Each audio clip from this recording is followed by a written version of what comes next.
Wala, and you're watching Abundance Show on Global Abundance Organization Television, GAO TV. There is amazing guest with us today, and she is Dr. Malanga, Dr. Iris Malanga, and let's go to her directly and let's listen to her charming story. Yes, Dr. Malanga, over to you. Thank you, Zafar. Thank you so much. Um, it's a long story. My name is Iris Nozizwe Mhlanga, and I'm from a country from Southern Africa in Zimbabwe. And I'm the founder and executive director of the Nozizwe Mother of Nations Trust. The Nozizwe Mother of Nations Trust is a charitable organization that empowers vulnerable communities. So, in my line of work, is how I uplift vulnerable communities. I work with a lot of people, and we have over 5,000 beneficiaries, and we've gone on to other countries. We've spread our wings and reached out to other countries to try and make a difference and uplift others the same way we've done in Zimbabwe. I'll take you back to my childhood. I was born an only child, although I'm not an only child. I have 8 siblings, and my father named me Nozizwe. Nozizwe in my language means mother of nations. So leading up to my future now, it's sort of prophetic because I was named after a person who used to do exactly what I do now. And she was a heroine. She was a community leader. She was a healer. She loved people. And she was from a place in Mozambique. So my father named me after this lady. And growing up, I hated my name. I hated my name because a lot of people mispronounced it. A lot of things happened in my childhood. And growing up as an only child, I always wanted some sort of family around me. I always envied other people who had siblings and people around them all the time, but I was always that loner, that child. So growing up, my mother was a very independent woman, and I watched her, you know in her interactions with others, in her interactions with me and the family. She took charge of everything. She was the glue that held the family together. So I guess in growing up, that was me, you know, learning to mirror my mother. That was my biggest influence. My mother was my all. And growing up, I wanted to be like her. I wanted to be a strong woman. I wanted to be someone who cared for other people. I used to care for other people, in my primary school, in my high school. I gave away clothes. I used to take food from home and feed other people. But never in a million years did I think that I would be doing what I'm doing now. And I grew up like that. I got into trouble for it. I got into trouble at the church. I got into trouble at home for giving away food, for giving away my clothes, basically anything and everything that I could lay my hands on at home, in that home environment. I took it and I gave it away. It was just like second nature to me until my mother just decided, no, she's like that.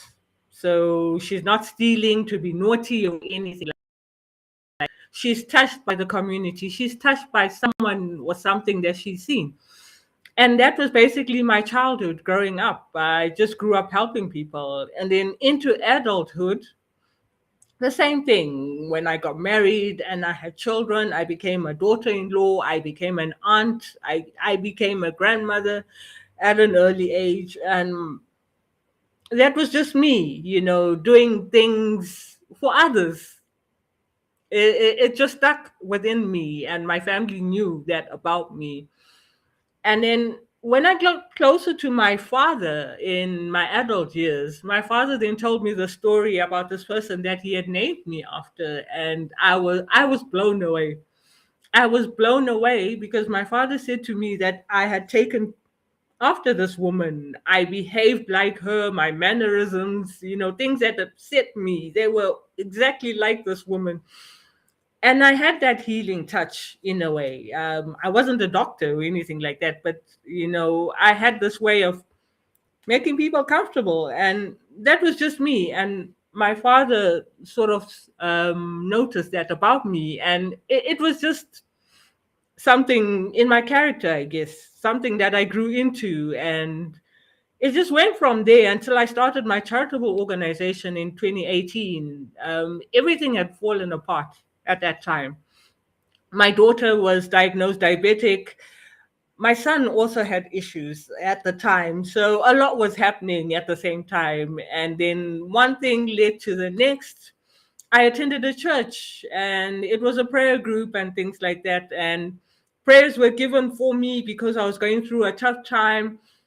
One thing led to the next, and I was told by someone, a man I didn't know, who said I was going to do something great. He said I was going to be a great woman. And there was me going through the toughest part of my life, thinking, no, that can't be right. I'm suffering right now. I'm in emotional pain right now. So how can that happen?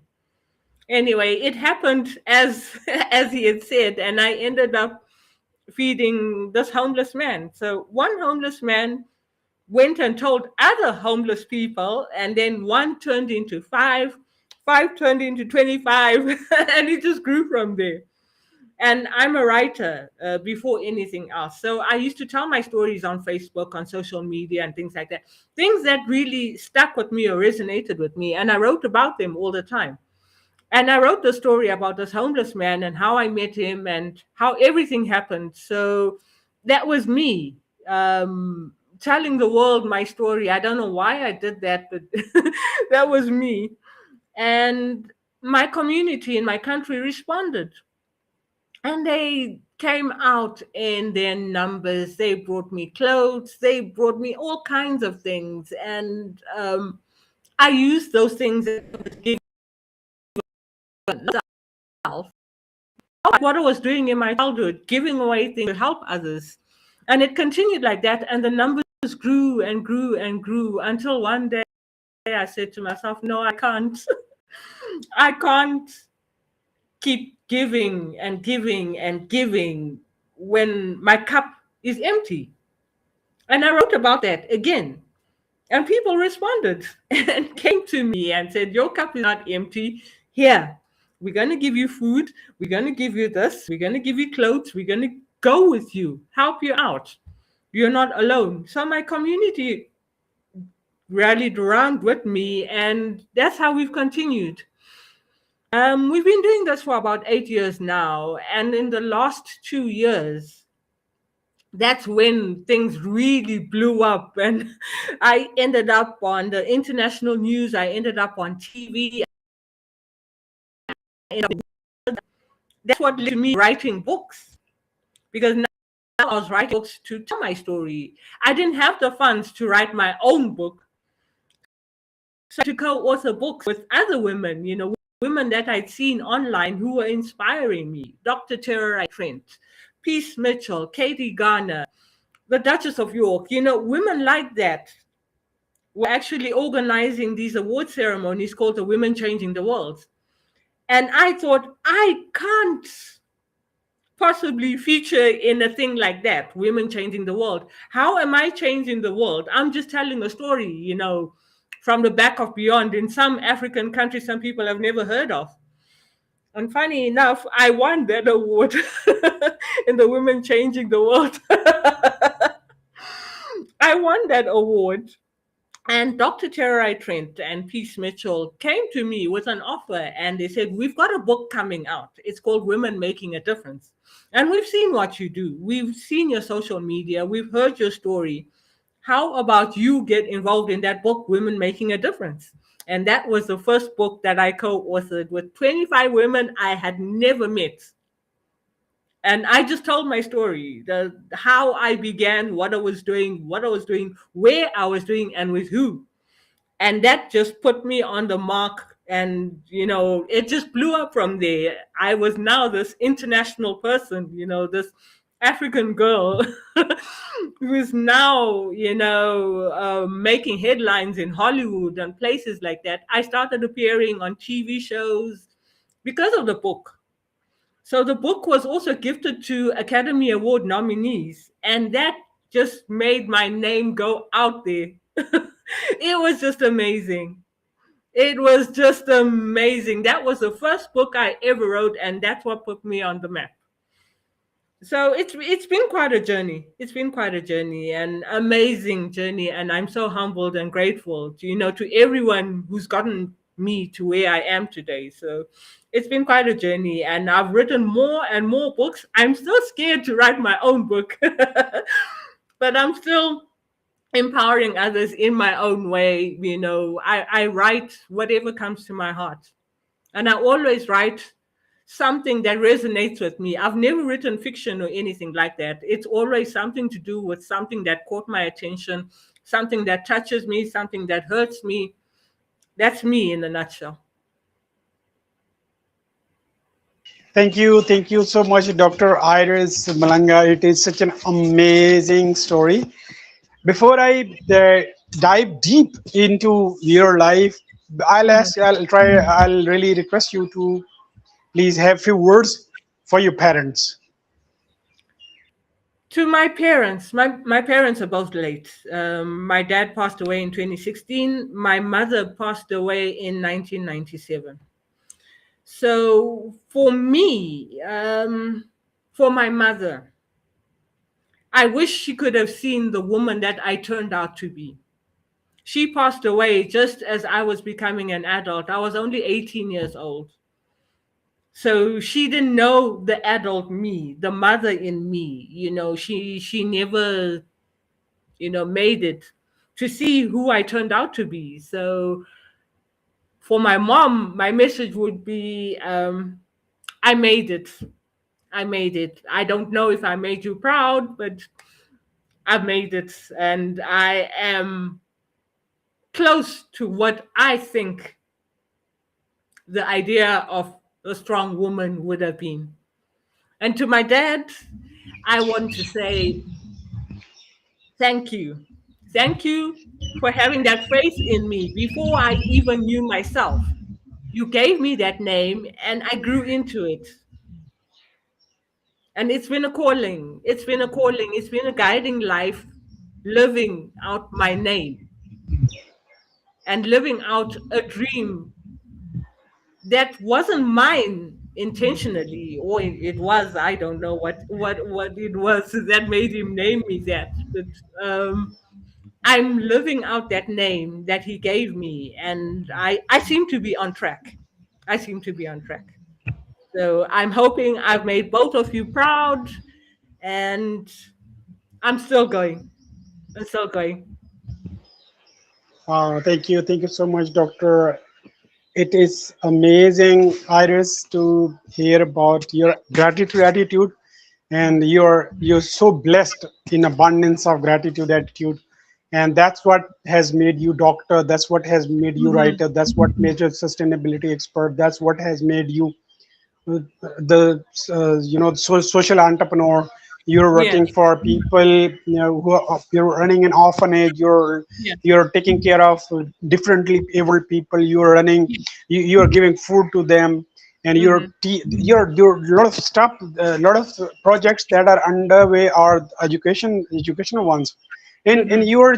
you're changing the face of African girls and African Hmm. women, and such a empowered face is this one. Would you like to just let us know about your sustainability projects that you are, just because I mean right now we are at the verge of destruction, just Yeah, because glaciers are melting, air yeah, has gone so polluted, you yeah. can't breathe even, and the water has gone so dirty, ship species or leave.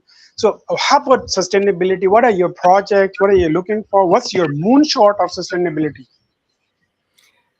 For now,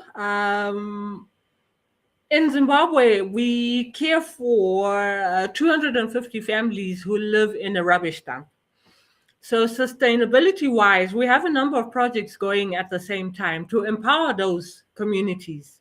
They do recycling, they do market gardening, they do cleanups Street cleanups, they live in a rubbish dump, but they go out and do street cleanups. And whatever they pick up is used for recycling. So that's an income for them. Water projects, we are drilling boreholes to provide waters for these communities, to provide water for the gardens.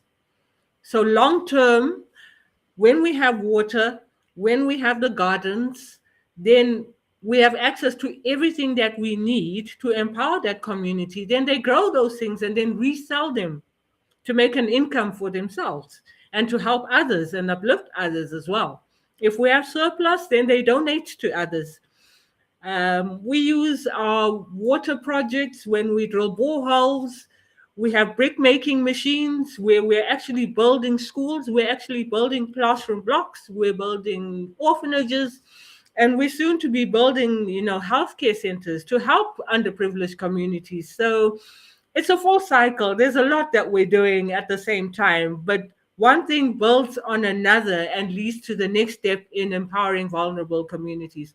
So everything is starting in Zimbabwe, and then we replicate everything that we're doing in Zimbabwe in other countries like Malawi, Ghana, Uganda. We're actually moving into Pakistan as well. We have a project where we want to build a school, and we want to teach the girl child computers and how to build computers, how to use computers, and educate those girls to train others as well. In Zimbabwe, we're trying to get away from that childhood marriage idealism. That was old school in my country, where young girls didn't go to school, young girls married young. So for me, that's what education is all about. The girls can do more. So we want to empower the communities, the girl child, the boy child, empower them by teaching them all these things, the gardening, the brick making, solar projects. We want to teach vulnerable communities sustainable ways of living instead of waiting for someone to hand them out all the time. So if they can work for themselves, they can empower others as well. And that's what we've been doing. But education is very key for me, and it's very close to my heart because I've seen what happens when a girl child, when a boy child is not educated. And I want to be a part of the solution in my own way. And also, as a peace ambassador, I'm a certified peace ambassador and I'm a certified humanitarian. So this is very important to me because educating children and people makes a difference. And that's very important, and it's very key for me, not only in Zimbabwe, not only in Africa, but globally. So education is always number one for me, and sustainability is to keep projects like that going internationally. Thank you. Thank you so much, Dr. Malanga. And I am really, really happy that the education is priority one. And I have seen a country named Malaysia, and the Prime Minister of Malaysia, Mahathir Mohamad. I have a huge respect as a modern leader he is, and he has transformed Malaysia from a third world to very advanced country. And he served for 22 years, and later on, again he came into power again because people love him for his honesty, dedication, resilience, and the work he has been doing for his country. Yeah. I mean, when you talk about education, and as you say, this is very close to your heart. This is what he used to say. This is what his policy was. He worked so well, worked so deeply on education that he transformed the country in 2 decades only, which is quite a big, it's like feather in the cap. I mean, I really welcome you to Pakistan. Any help, any HR, any place in Pakistan. I have my own network as you might have in your Zimbabwe, in your country. Yeah. So any help, I'll be really, really, very happy. And for sure, the education is the primary tool that you can operate and get the prosperity to your home. Okay, yes. Thank you so much. I would like to have your specific reply on Pakistan project. What is this? And it's about education, girls' education, and what kind of education would you like to like? It's like AI is now a new Mm, norm now. You want to yeah, get into TAFTA or technical education, or maybe yeah. you like to have some other idea of the women empowerment here in this country, or as I like to have a few more words on your being an ambassador of peace. Back to you. Thank you. For me, actually, Pakistan came about because I met a young Pakistani girl during one of the award ceremonies, and I was touched by what she shared about Pakistan and education and girls learning how to read and write and the importance of that. And it resonated with me. So in Pakistan, we want to set up a learning hub. So this learning hub, we've named it the Anila Nozizwe Learning Hub. We want to bring laptops, computers, internet, reliable internet to teach young girls, primary school, maybe going into high school, how to use laptops, things like coding, learning Microsoft Word, your basic programs on laptops. And then we want to teach those who don't know how to read the basics of reading and writing and take them forward into IT. That's a sort of brainchild that we came up with together.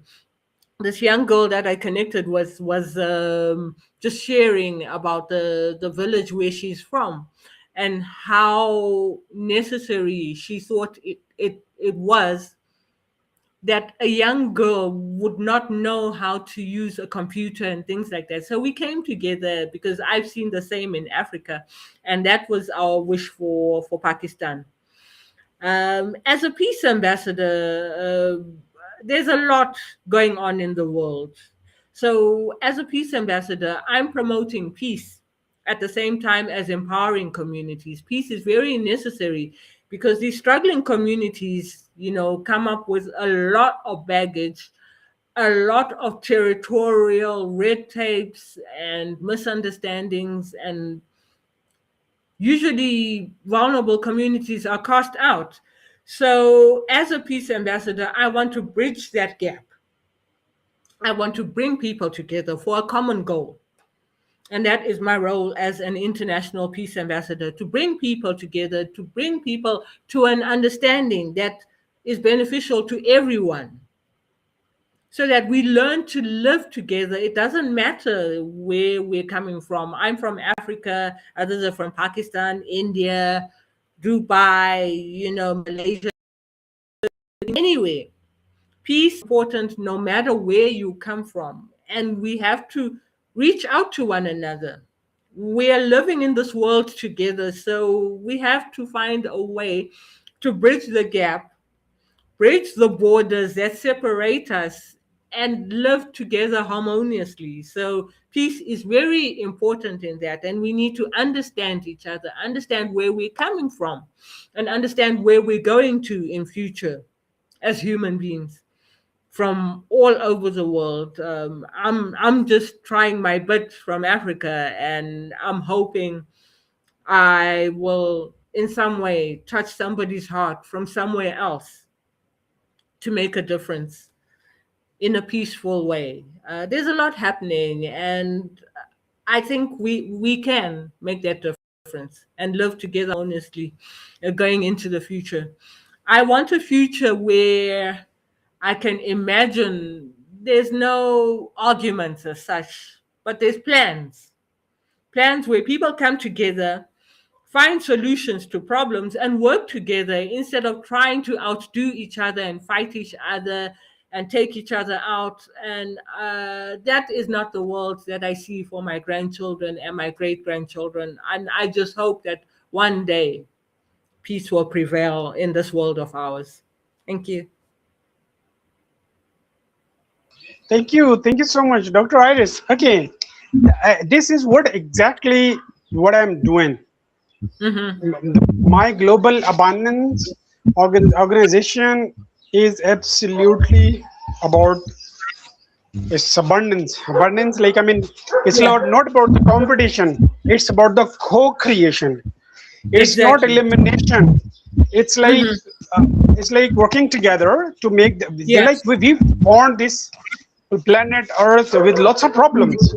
Hmm. We everyone can join together to Yeah. fight. I mean, the no problem is bigger than you and your thinking, your imagination, and the Yeah. curiosity limits. Hmm. It, it's Yeah. it's all about one's heart and mind's depth and breadth and everything. It's you're only and I'm only limit to our curiosities. So Yeah. while we work together, Hmm. anything I am already there. Global Abundance Organization is working for health, Yeah. anything health, especially sustainability, climate change, and Yes. the I'm working with a company in USA. They Hmm. are building towers for Hmm. air cleaning for your. They're working for your lungs, for your water, Yeah. and for Yeah. cooling down glaciers, the melting glaciers. Just because Hmm. the temperature is rising because glaciers are melting, and Yeah. since glaciers are melting, so the sea level is rising up, and there are a Hmm. lot of tsunamis, and you keep hearing about Rita and such Yeah. tsunamis and these things, and there are cloudbursts and the droughts, and there are Yeah. really floods, Yeah. and again one more thing is water, the clean water, the Hmm. desalination of the water. So Yeah. so I've got a lot of I also work with change makers like yourself, and I've Hmm. got people in Africa. I would love to get you connected with African. They are the Earth Lungs. The organization Yes. name is Earth Lung. Do you know Victor? The founder of Earth Lung in Hmm. Eastern Africa is Hmm. Victor. He's one of such a nice friend. I mean, I once talked to entire his team. There were around Hmm. 22 people on board and we talked about what they do. They're what Yes. amazing thing they are that in in your part of the world they are doing. They are growing trees, fruity Hmm. trees for food. Yeah. Yes. Yes. To be Exactly. this is organic, Yeah. this is climate friendly, this is Yeah. health, this is total health, this is it cleans the air, and Hmm. it's good in every way. And then Yeah. for sure, I mean, it is economy is, I mean, like when you're growing food is amazing. So the Hmm. projects are numerous, people are all there. Only one thing that the I am organizing the abundance, which is a quite huge big concept, because Yes. yeah, but to organize abundance, like the water in sea is abundant, Yeah. the air in the atmosphere is abundant, or Yeah. I mean, this is very difficult, but this is not difficult. Once Yeah. everybody's aligned, and then we can come together, and the Hmm. global abundance provides you the platform. So I would like to have your thoughts about global abundance organization Hmm. collaborating, cooperating, and creating an environment of inclusivity. Back to you. Yes. Definitely. That's something that I wouldn't mind, looking into. Our goals are the same ultimately. It's just we're in different places. But the idea is to work together to bridge that gap and bring out abundance, respective of where we are, and bring in other people as well and see how their interpretation of abundance is. Then we work around that and see how best we can come up with one super abundance project. Yeah.